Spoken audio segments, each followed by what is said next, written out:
Welcome, traveler. You just finished the first zone and would like to know the perfect base spot for the next 20, 30, 40 hours of gameplay. Well, we get everything here from copious iron, copper, granite deposits, multiple dew fields for water gathering, easy access to parts for armor, and we're right in the middle of all the big areas, left, right, center, so you can build everything in the research tree, including your ornithopter, and I'm just sitting right very close at the buggy, solo player style. Almost forget to mention the Northwest Ironworks with the complex machinery, 2 locations, and also the Imperial testing station for the advanced servoks and the particle capacitors. You really have everything condensed in one place.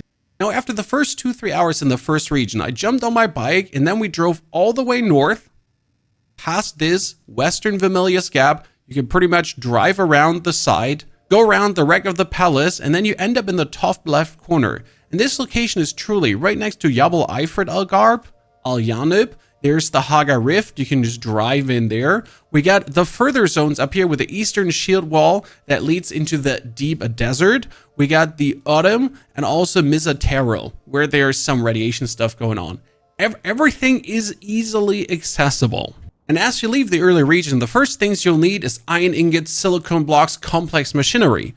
Well, the iron ingots I got here for you, plenty of them. There's iron, copper to actually build up your base, granite to build your base. There's even more iron. So you got more than enough iron ingots. There's fiber in the distance. For the complex machinery, I just climb up this tower with my Shigawire claw.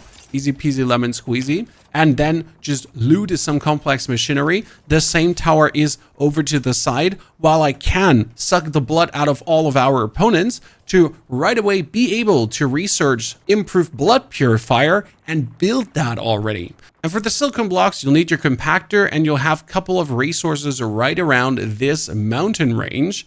Just drive in a circle, check the one that is closest to the mountains, that you don't get eaten by a worm while you actually get yourself the silicone blocks. And since I want easy access to the next, but that's not it. We want easy access to the next line of production, steel products, and also the aluminium coming. That is right around the corner.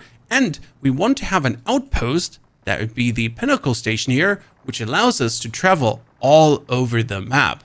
Let me show you. Because obviously, down here in the eastern Vermilius Gap, there is the anvil, which is the third outpost. Not only the anvil, you also will have to go over here to do the next step in your quest line, snorting some spies. And since I need to go up here to gather my resources, I can easily ornithopter, just swibbity swap over here to the anvil to then also go for the next spot. Let me show you. I empty my inventory, grab my bike with a bonus inventory on the back, and you always drive past the left side of the leftist red blip, because that is the shortest way. And it also never has you get stuck in quicksand, as they're just kind of like very close to each other. And it's super stressful to actually be stuck in quicksand. I always attract a worm as I'm driving over here, but you never get eaten by a worm because the distance is just too close to actually bother. And then in Jabal Eifert Algarb, you have tons of the new resource, because we'll need carbon to now make steel. And there we have carbon. Over there is another 3 nodes of carbon. So we got all the carbon in the world that we actually need to go for the buggy. For example, the buggy vehicle station costs 90 steel. That's 90 times 5. And then also all the iron ingots you need on top. There's a lot of resource you'll need to get. And, well, you get all the resource easily accessible here, including also the calibrated servoks that you can get from these locations. And then further into the Haga Rift, we get the ray amplifiers or even more crafting. And that's where we're actually heading next, because after you got all of this stuff and then either deposited it or filled up the backside of your trunk, you're just going to drive past the quicksand here, and we're going to make our way to this marker where you can already see the divot. We have arrived. Here's the divot, and you could now try to actually find the entrance to this location, or you just eat your bike off the cliff, because, well, why wouldn't you? This is now the rift. It goes down. And in the rift, we find the next material that we need, because you need the carbon for steel, but we also need the crystals. And for the crystals, you're going to orientate yourself after the shore mineral extraction facilities, because these extraction facilities they have those juicy red crystals to create cobalt paste. We have arrived at the mineral extraction facility, and there you can see those crystals. This is what you would be looking for on top of the cobalt. It's the erythrite crystal.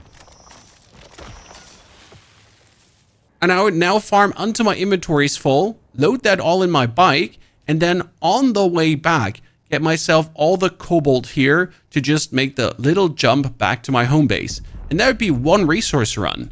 While you can also jump in here to get your ray amplifiers and calibrated Servoks from these locations and bonus intel. But wait, there's more. Because we're now driving to the Pinnacle Station, which is on top of the rift. This would be the Pinnacle Station, which also has the Swordmaster trainer.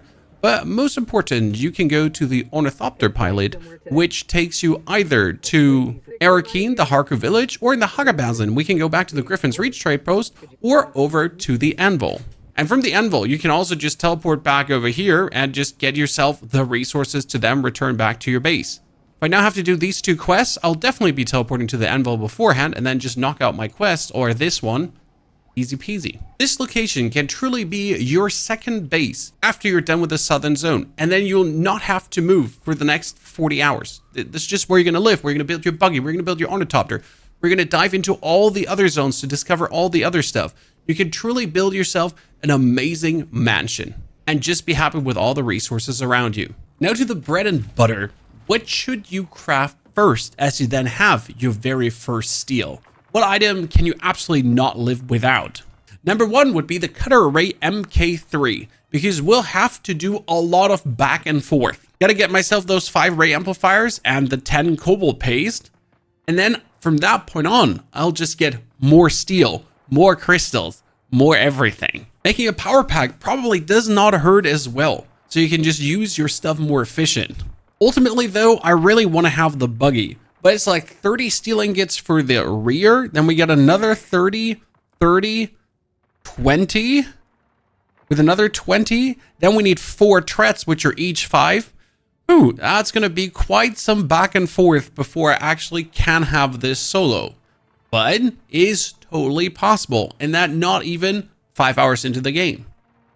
Because that's what we're kind of sitting at right now. And please, for the love of God, don't forget to pick up the Plantologist early. We have a video for that in the description below, and it's going to be linked at the end of the video, so you can get yourself the bonus mining yield, the bonus analysis mode yield, more power generation, less fuel consumption, durability, everything. Sir, please, don't miss out on the Plantologist. Watch the video, and tell me where your base is currently at. Take care.